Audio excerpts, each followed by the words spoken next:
Esta historia está envuelta en mito y leyenda. Cómo una tribu de nómadas fraguó el imperio más grande de América en solo 200 años. Tuvieron que inventar sistemas de ingeniería que eran extraordinarios para su época. Su civilización compitió con Roma en sofisticación. Los aztecas tenían la mejor tecnología que se podía conseguir, dadas las condiciones en las que vivían. Acueductos, palacios, pirámides y templos se alzaron como tributo a sus dioses y como testimonio de poder para la humanidad.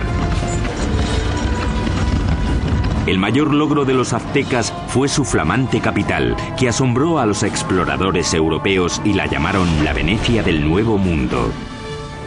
La ciudad se extendió reluciendo por los canales y el lago, adornada con árboles y mansiones preciosas. Pero su sed de poder y sangre les condenó a la destrucción.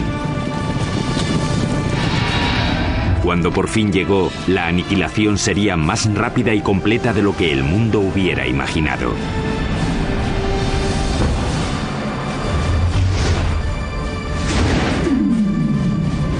La construcción de un imperio, los aztecas. 1325 después de Cristo, centro de México, cerca de la Ciudad de México actual. Una chica joven, una adolescente, celebra su inminente boda. Es la hija de un rey tribal y está a punto de unirse a una tribu nueva que ha sido invitada a su reino. La tribu es conocida ahora como los aztecas. Como parte del ritual, 5 nobles aztecas la llevan a un antiguo templo para la ceremonia. Pero cuando llegaron arriba, los nobles la apartaron del altar y la pusieron sobre una losa que había ante el templo que se usaba para los sacrificios. Le sujetaron los pies y las manos mientras el 5.º hombre levantaba un cuchillo de obsidiana en el aire. Con un movimiento rápido le abrió el pecho y extrajo el corazón que aún latía.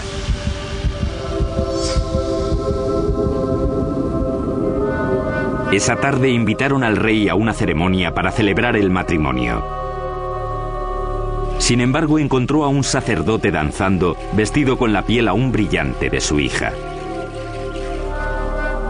Como parte del ritual, los aztecas la habían desollado en honor al dios de la fertilidad. Vio aquello y se quedó totalmente horrorizado, porque era su hija. Sus guardias y él persiguieron enseguida a los aztecas hasta el lago y luego hasta la isla donde se habían refugiado. La isla pantanosa no era un lugar acogedor. Y aún así, desde allí los aztecas superarían todas sus expectativas y forjarían el imperio más poderoso de las Américas.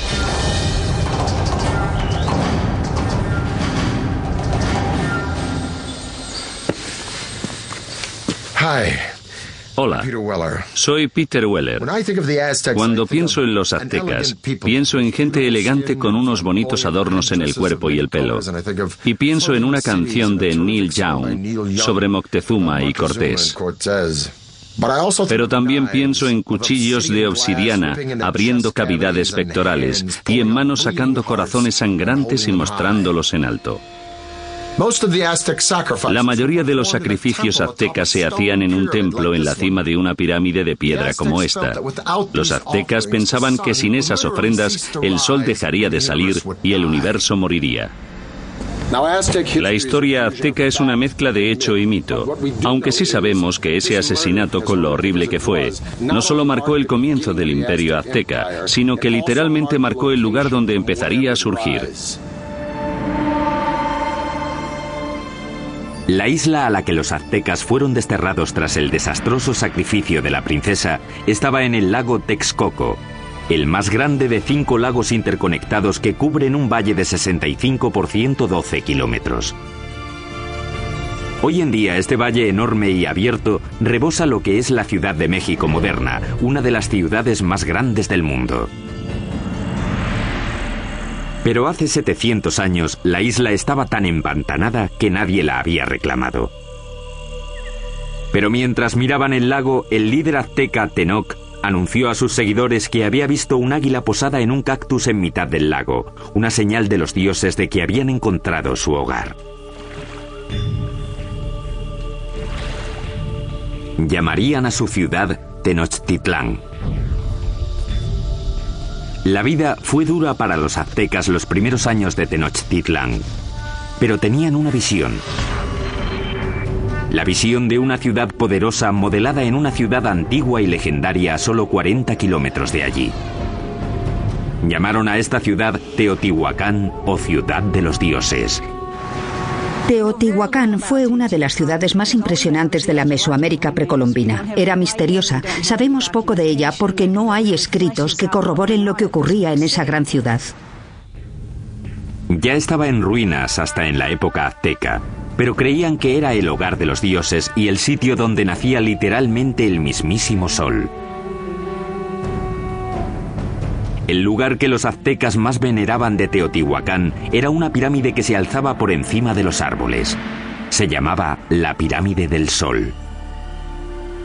La enorme pirámide solar contiene 765.000 metros cúbicos de tierra y piedra con una base aproximadamente del mismo tamaño que la Gran Pirámide de Giza, en Egipto. Los aztecas creían que Teotihuacán fue diseñada a imagen del cosmos que crearon los dioses. Fue esa imagen la que intentarían reproducir en la construcción de su nueva ciudad, Tenochtitlán. El que aceptó el reto fue un jefe azteca llamado Acamapichtli. En 1376 se embarcó en un plan ambicioso para hacer una ciudad muy avanzada en Tenochtitlán. Pero había un problema. Las islas pantanosas en las que se instalaron requerían mucho trabajo. Cuando empezaran a construir cualquier cosa, empezaría a hundirse. Simplemente no había cimientos sobre los que construir. La solución azteca revolucionaría la arquitectura de las Américas. Empezaron anclando bien los edificios al suelo usando un sistema de pilares de madera. Los trabajadores cortaban estacas de 10 metros de largo por unos 8 o 10 centímetros de ancho. Luego las clavaban en el suelo blando para que sirvieran de cimientos. Los pilares se rodeaban a menudo de piedra volcánica para añadir fuerza. Entonces los albañiles podían hacer muros encima de esa base sin problemas. Consiguieron pilares de madera para sostener la infraestructura, los cimientos de las pirámides. El que no se hundiera ni se inclinara me parece una proeza de la ingeniería. Tenochtitlán era una ciudad-isla, pero los lagos circundantes eran poco profundos, no más de 2 metros en la mayoría de los sitios. Aquello parecía una metrópolis gigante flotando en una charca. Originalmente la única manera de llegar a la ciudad flotante desde tierra era en barco, pero los aztecas inventaron con el tiempo una serie de pasos elevados de hasta 14 metros de ancho que conectaban la ciudad flotante con las provincias de tierra firme. Los pasos estaban sostenidos sobre pilares de madera, como los que sostenían los templos y otros edificios. Tuvieron que clavar miles de esos pilares en el lecho del lago, y eso presentaba un reto logístico que solo se podía atajar con una mano de obra fuerte y hábil y los mejores ingenieros de Mesoamérica. Para hacer un paso se ponían 2 filas de estacas. Luego se rellenaba el espacio del medio con piedras y tierra hasta que sobrepasaba el nivel del agua en varios metros. Eso permitía a la carretera soportar muchísimo peso. Estos pasos se construyeron muy rectos.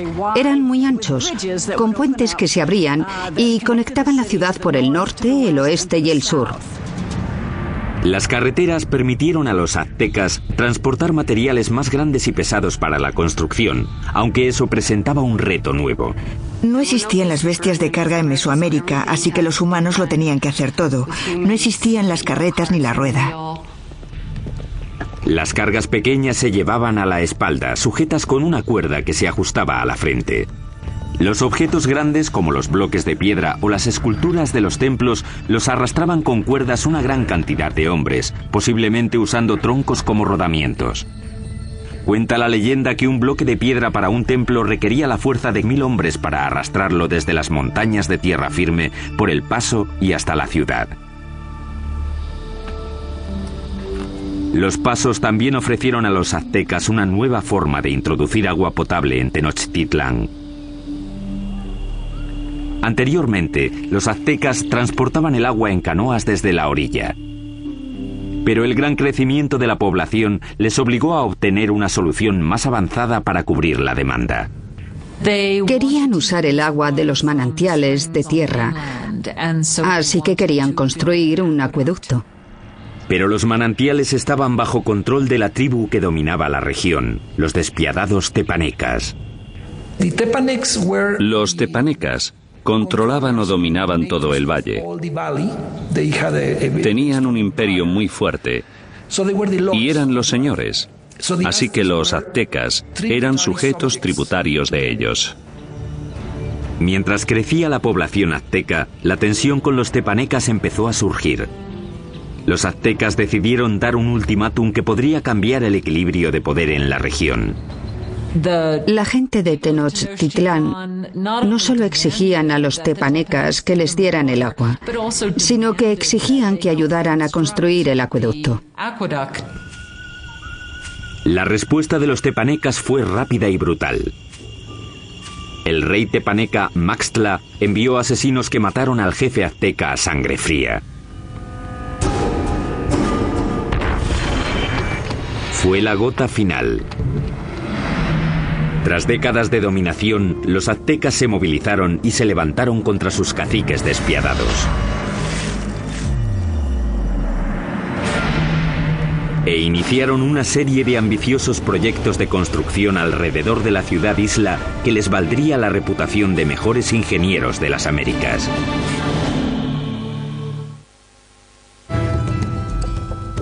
Corría el 1428 y los aztecas habían declarado la guerra a sus caciques, una tribu llamada tepanecas. Pero para ganar a los tepanecas necesitarían una ayudita de sus vecinos. Los aztecas acudieron a la cercana ciudad-estado de Texcoco. Allí un jefe decisivo estaba ascendiendo. Se llamaba Nezahualcóyotl, y su liderazgo dominante sería crucial en la creación del imperio azteca. Con Nezahualcóyotl de su parte, los dominados aztecas se lanzaron a la yugular. Lanzaron un ataque total contra la capital tepaneca. Tras un sitio de más de 100 días, rompieron las defensas tepanecas y masacraron a sus opresores. Después de capturar al rey tepaneca Maxtla, el propio rey Nezahualcóyotl le arrancó el corazón y echó su sangre a las aguas del lago Texcoco. De repente las tornas habían cambiado. Ese es el preciso momento del comienzo del imperio, y los aztecas se convirtieron en líderes del Valle de México. Tras conquistar el Valle de México, los aztecas pudieron centrar su atención en llevar agua potable a su ciudad creciente. Notablemente, los aztecas diseñaron y construyeron por su parte algo que solo unos pocos imperios dominarían: el acueducto. El acueducto tenía 2 canales, cada uno de 1,20 m de alto por 1 de ancho. Uno se mantenía limpio mientras el otro servía para que no se interrumpiera nunca el flujo de agua. El acueducto de 2 tubos recorría 5 kilómetros desde tierra firme hasta el centro de la ciudad-isla. En la ciudad, el agua llegaba hasta fuentes públicas y embalses y se distribuía al público en grandes jarras de barro o mediante canoas. En comparación con los europeos, los aztecas eran muy limpios. Sabemos que el emperador azteca se bañaba 2 veces al día. Así que en términos de higiene los aztecas estaban mucho más avanzados que los europeos. Mientras los nobles aztecas se bañaban en lujo, en esa época en Europa la peste, provocada por las condiciones insalubres, mataba a millones. El baño del rey Nezahualcóyotl era uno de los más especiales de las Américas. Lo alimentaba un sofisticado acueducto que también llevaba agua corriente a los terrenos de su palacio. Detrás de mí está la colina de Tezcocinco, y en ella, Nezahualcóyotl construyó un fantástico palacio de recreo. Alrededor del palacio había un jardín botánico con todas las flores exóticas de Mesoamérica. Nezahualcóyotl trajo el agua desde las montañas de Sierra Nevada hasta aquí, pasando por las colinas y su palacio, solo para regar las plantas. Para instalar aquí un acueducto, Nezahualcóyotl tuvo que llenar un enorme barranco que había entre Tezcocinco y la siguiente colina. Cuando el agua llegaba a la primera colina, se almacenaba en pequeños remansos construidos para controlar la velocidad del flujo antes de que llegara al acueducto. Tras cruzar el acueducto, el agua corría por un circuito alrededor de la colina de Tezcocinco, desbordándose por los laterales en cascadas para regar los jardines. Acababa en una piscina de roca tallada perfectamente redonda llamada la Bañera del Rey. Desde aquí podía observar sus dominios en Texcoco y su jardín botánico que regaba con su acueducto. Ciertamente es una bañera para un rey. A mediados del siglo XV, mientras el imperio prosperaba, los aztecas decidieron que era hora de elegir un soberano. Se llamaba Moctezuma y sería el primero de los dos emperadores cuyo nombre se conocería hasta ahora. La primera orden del día de Moctezuma fue expandir las fronteras del imperio. Los aztecas capturaron las ciudades-estado que había al sur, hacia el valle de Oaxaca, al oeste hasta el Pacífico y al este hasta el Golfo de México. En 1449, el imperio contaba ya con 15 millones de habitantes. En el corto periodo de 100 años, los aztecas consiguieron lo imposible. Cambiaron el orden del mundo mesoamericano. Pero al tiempo que los aztecas dominaban militarmente, su ciudad-isla era vulnerable a otro tipo de enemigo. Como Nueva Orleans, Tenochtitlán luchaba constantemente con el agua. Y uno de los primeros proyectos de Moctezuma fue proteger la ciudad de las inundaciones. Esto es lo que queda del lago Xochimilco, en la parte sur de Ciudad de México, de los tiempos aztecas de la ciudad de Tenochtitlán. Este lago, como los otros 4 que rodeaban a los aztecas, se alimentaba de manantiales, así que no había ríos o riachuelos por los que drenarse, y si llovía lo suficiente, el nivel del agua subía y se desbordaba por la tierra y la ciudad.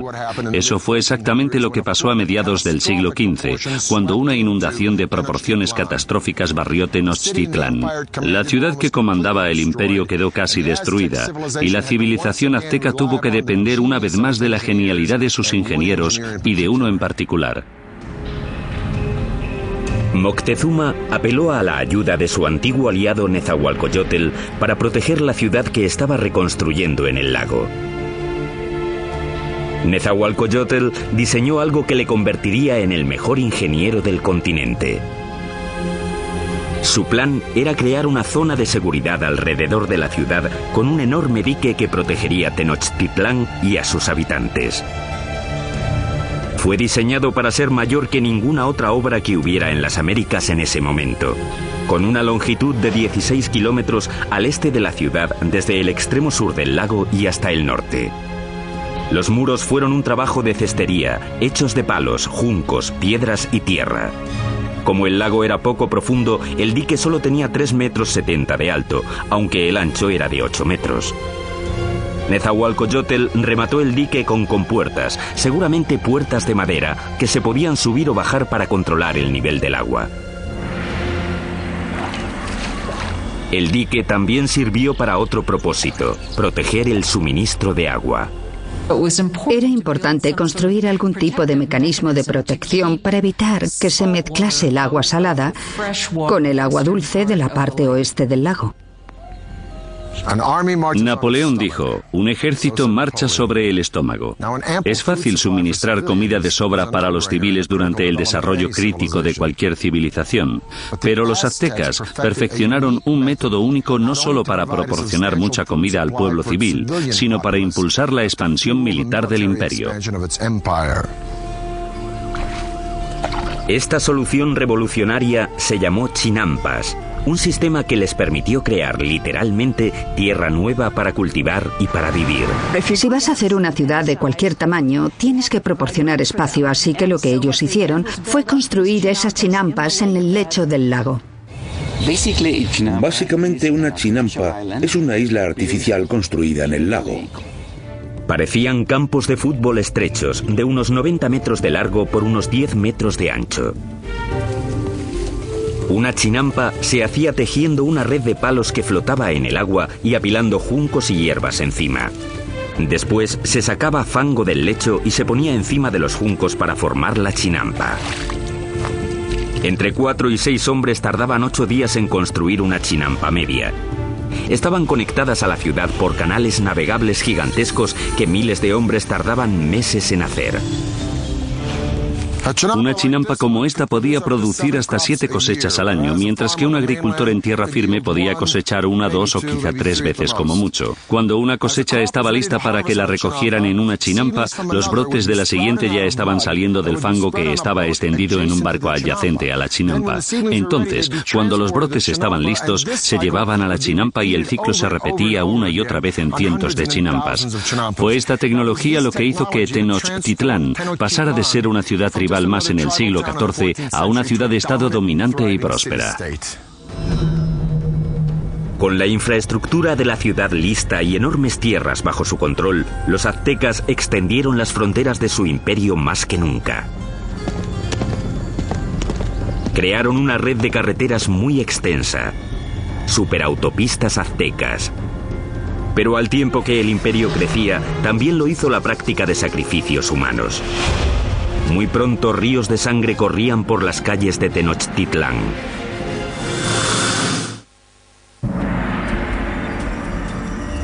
Hoy, Tenochtitlán, la capital del imperio azteca, ha desaparecido, enterrada bajo la actual Ciudad de México.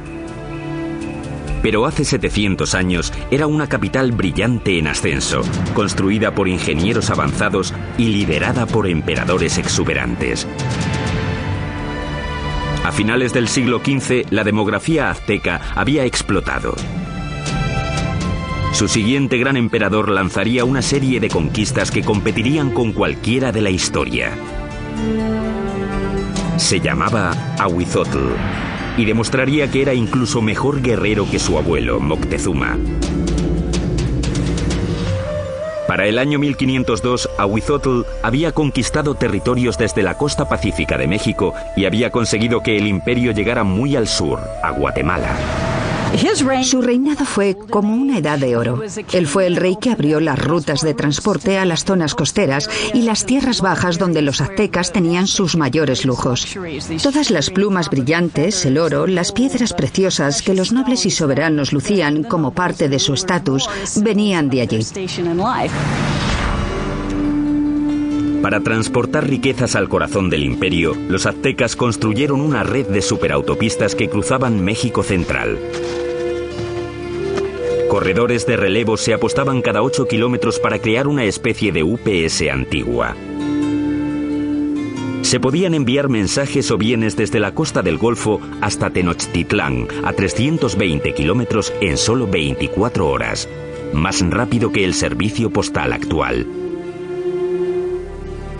Con el imperio en su esplendor, los aztecas de Ahuizotl se embarcaron en el mayor proyecto de construcción, una enorme pirámide en el mismo centro de Tenochtitlán, el símbolo del poder absoluto. Se la llamó Templo Mayor. La base de la pirámide tenía 75 metros de fondo por 100 metros de ancho y se elevaba a una altura de 15 pisos. Había al menos 117 escalones en 2 escaleras que subían 60 metros y que llevaban a 2 templos en honor a los dioses de la lluvia y de la guerra. El templo se reconstruyó en el mismo lugar 7 veces, comenzando en 1325 con la fundación de la ciudad. La pirámide crecía al tiempo que lo hacía el imperio. Cada piso simplemente se añadía encima del piso anterior. El templo mayor se construyó principalmente con una piedra llamada tezontle, que es volcánica y pesa muy poco. Eso evitaba que el templo se hundiera. Para los suelos y paredes, los aztecas aplicaron un revoque de cal, que era una especie de cemento. Algunos ejemplos encontrados hoy son tan duros como el cemento moderno, incluso después de 500 años. Los albañiles aztecas trabajaron durante décadas para completar su monumento a los dioses. El templo estuvo enterrado hasta 1978, cuando la compañía eléctrica cavó una zanja y descubrió accidentalmente una enorme piedra tallada y las ruinas del templo con ella. El disco tiene 3,5 metros de diámetro, pesa 20 toneladas y representa el cuerpo desmembrado de la diosa Coyolxauhqui. Coyolxauhqui era la diosa de la luna, y su hermano la mató porque se quedó embarazada de una forma vergonzosa. Los aztecas no eran nada mojigatos. De hecho, los nobles tenían muchas mujeres y concubinas. Pero entre el populacho, sobre todo las mujeres, el adulterio estaba prohibido y se castigaba severamente, a menudo con la muerte. Según la leyenda, el hermano de la diosa de la luna le cortó la cabeza y tras decapitarla tiró el cuerpo por una colina. Los aztecas representaban este asesinato literalmente y a menudo en festivales durante todo el año. Decapitaban a sus víctimas en la cima de la pirámide y luego tiraban los cuerpos por las escaleras hasta la gran piedra de abajo. Para los romanos, el tesoro más preciado era el oro. Para los egipcios era el más allá. Para los aztecas era la sangre humana. Creían que tenía que haber reciprocidad con los dioses, así que tenían que agradecer a los dioses dándoles lo más preciado que tenían, que era la sangre humana. Los aztecas la llamaban agua preciosa y creían que si los dioses no la recibían en grandes cantidades, el mundo acabaría en apocalipsis. Adornar los muros interiores de los templos con sangre humana fresca era práctica común. Y el olor tenía que ser horrible. Para dedicar su expansión del gran templo, el emperador Azuitzotl hizo un sacrificio en masa. Las cabezas de las víctimas se expusieron con orgullo en estantes alrededor del templo. Según las crónicas, dicen que sacrificaron a 20.000 personas. Desde un punto de vista práctico y desde un punto de vista científico, parece imposible. Así que creo que la crónica, que la escribieron fuentes españolas, quería decir que a sus ojos había muchos. Durante el reinado de Azuitzotl, las sangrías se dispararon. La vida en Tenochtitlán se convirtió en una orgía de muerte. Llevaban tanto a amigos como a enemigos para presenciar los sacrificios. Siempre eran sacrificios rituales, siempre son eventos, pero también eran declaraciones políticas, una forma de intimidación. En el momento de la muerte de Azuitzotl, los aztecas habían institucionalizado los sacrificios y habían convertido los asesinatos en el campo de batalla en un arte. Eran los guerreros más feroces de América, una élite que tendría un espectacular templo dedicado. Pero ni siquiera ellos estaban preparados para la guerra de los mundos que les iba a caer encima.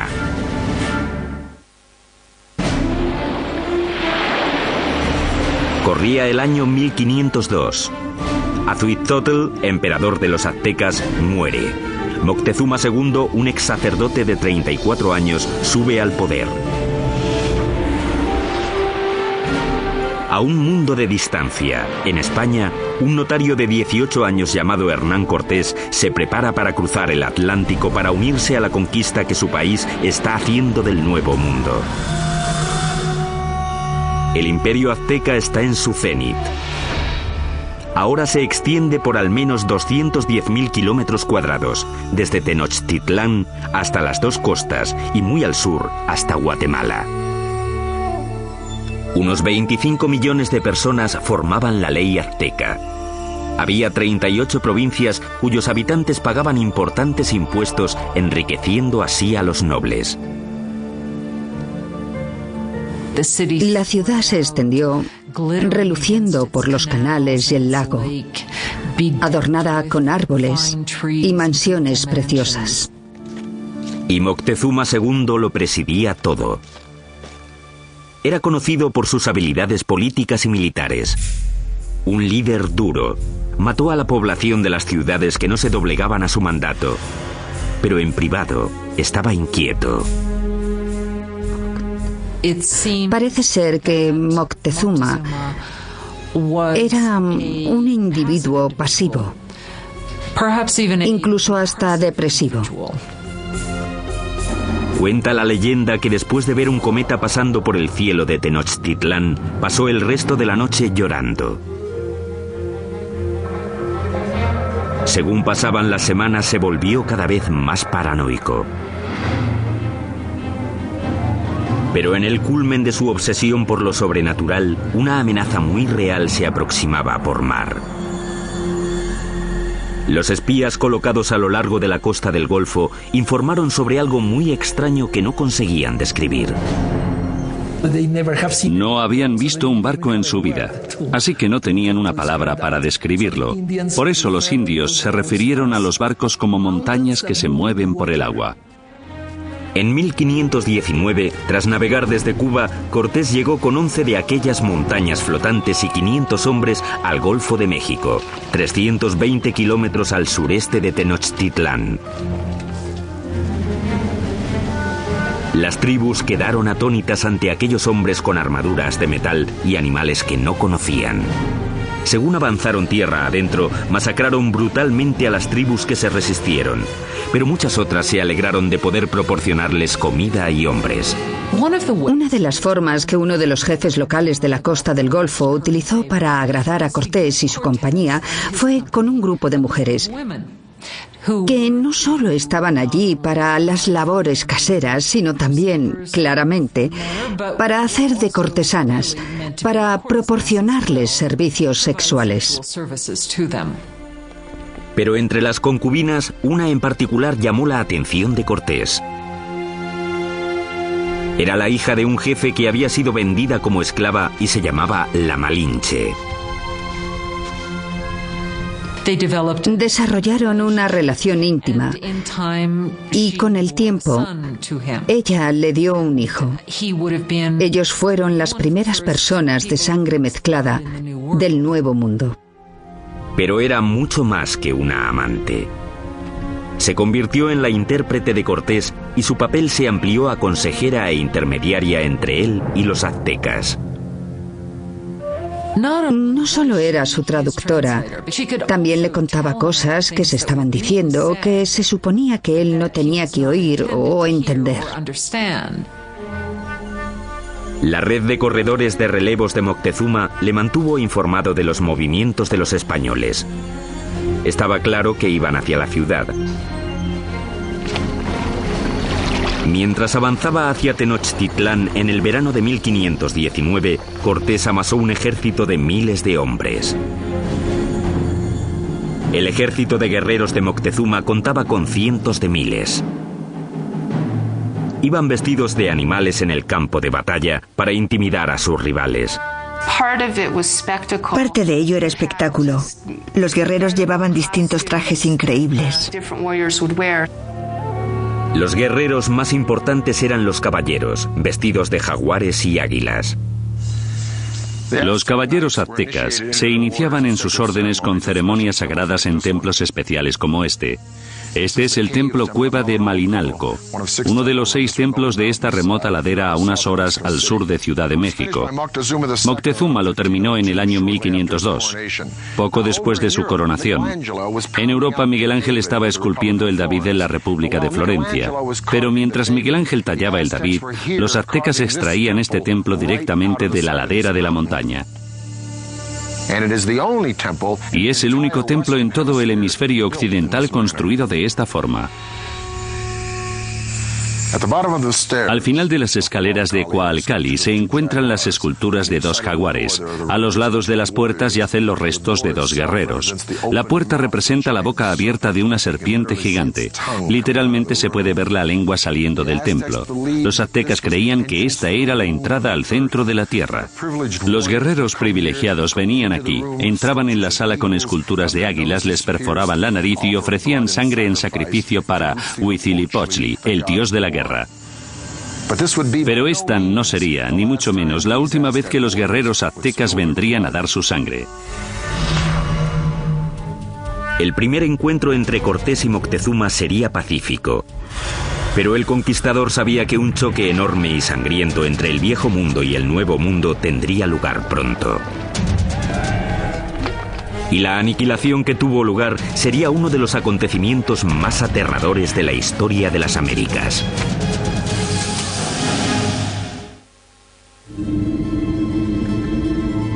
Otoño de 1519.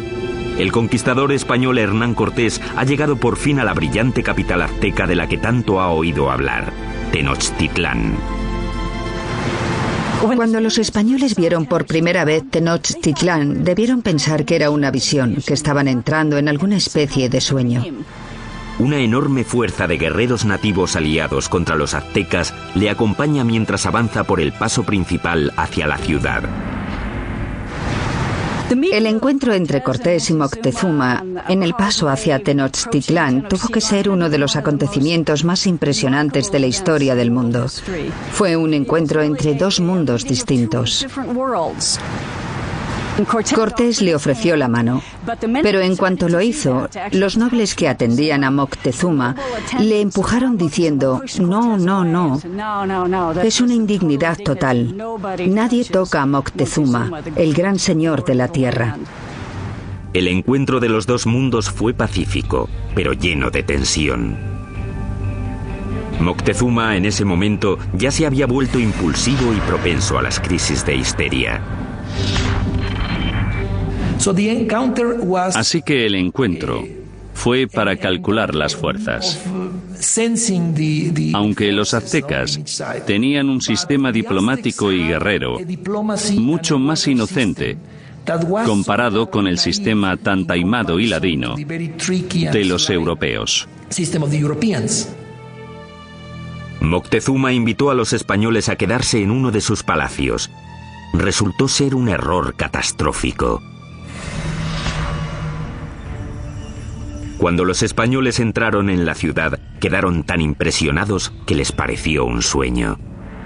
En el centro de la ciudad se alzaba el colosal palacio del emperador. El palacio de Moctezuma II era un gigantesco complejo que se extendía por las 3 hectáreas contiguas al gran templo. Uno de los españoles se dio cuenta de que todos los días se reunían 600 nobles en el palacio de Moctezuma para oír las palabras del emperador. Moctezuma recibió a los españoles en una gran cámara de recepciones que había en la entrada, diseñada para que el emperador pareciera omnipotente. Pero el palacio de Moctezuma sería el último que construirían los aztecas. Cuando no llevaban ni una semana de visita, los españoles fueron a la yugular y secuestraron a Moctezuma. Fue un movimiento atrevido, pero compensó. El imperio parecía suyo. Aunque Moctezuma seguía siendo el líder oficial de la ciudad, durante un tiempo no fue más que el portavoz de Cortés. Durante 6 meses, la tensión dentro de los muros de Tenochtitlán se calmó. Entonces, en la primavera de 1520, todo cambió. Una mañana, unos soldados españoles interrumpieron un sacrificio sagrado y mataron a los participantes. El acto desencadenó un alzamiento. Para los aztecas, los españoles habían cometido un sacrilegio inefable. La ciudad quedó sumida en el caos cuando los aztecas marcharon al palacio de Moctezuma. Moctezuma intentó subir a la cima del palacio, hablar con la gente y calmarlos, pero ya no aguantaron más. Moctezuma se había convertido en la marioneta de los españoles. Una traición tan enorme a los ojos de su pueblo que le lapidaron y tiraron flechas. Poco después tiraron el cuerpo sin vida de Moctezuma por las escaleras del palacio. Nunca sabremos si murió a manos de los españoles o por las heridas que le infligió su propio pueblo. Y los españoles decidieron que sería un buen momento para irse de la ciudad.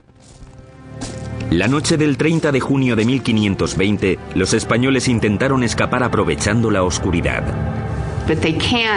Pero no quieren deshacerse de las cosas que han cogido y arrastran el peso de todo lo que quieren llevarse.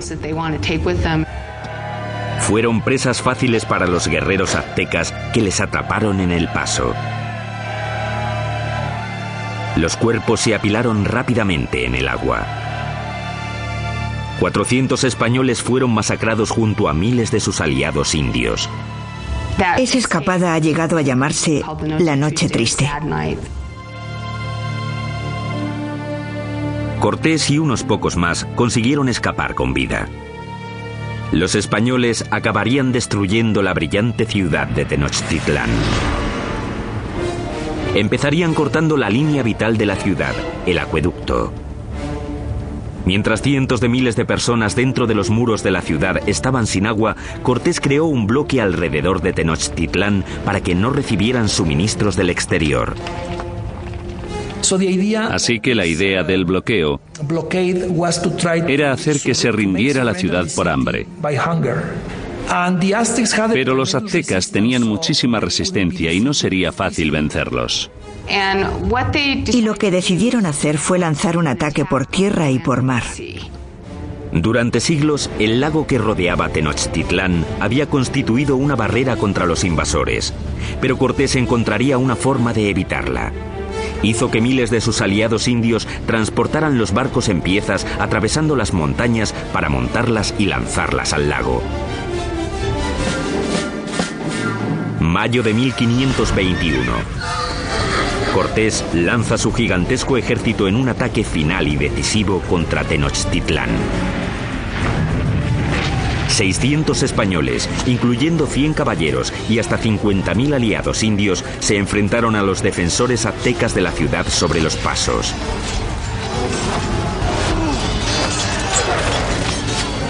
La lucha brutal siguió durante meses. Día a día, Cortés arrasó la ciudad piedra por piedra. Él y sus aliados indios fueron despiadados en el asesinato sistemático de la población. Fue una batalla muy dura, sobre todo en la ciudad.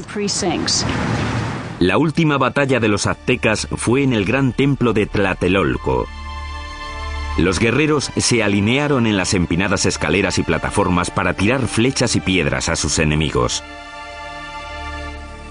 Pero fue inútil.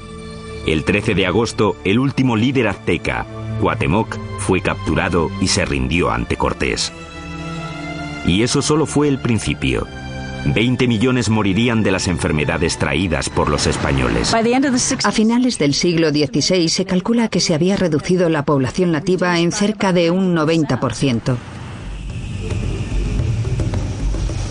La Ciudad de México moderna se ha construido sobre las ruinas de la una vez majestuosa ciudad de Tenochtitlán.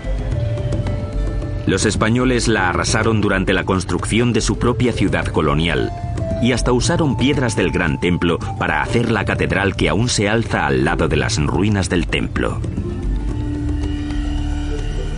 El imperio azteca se esfumó y con él un legado de increíbles logros de la ingeniería.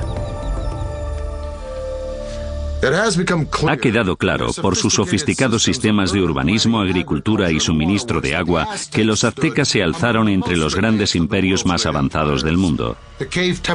El templo excavado de Malinalco es uno de los logros aztecas más impresionantes que los españoles no destruyeron. Sitios impresionantes como este obligan a hacer la pregunta: ¿cómo sería México hoy si los españoles no hubieran venido? Soy Peter Weller para el canal Historia.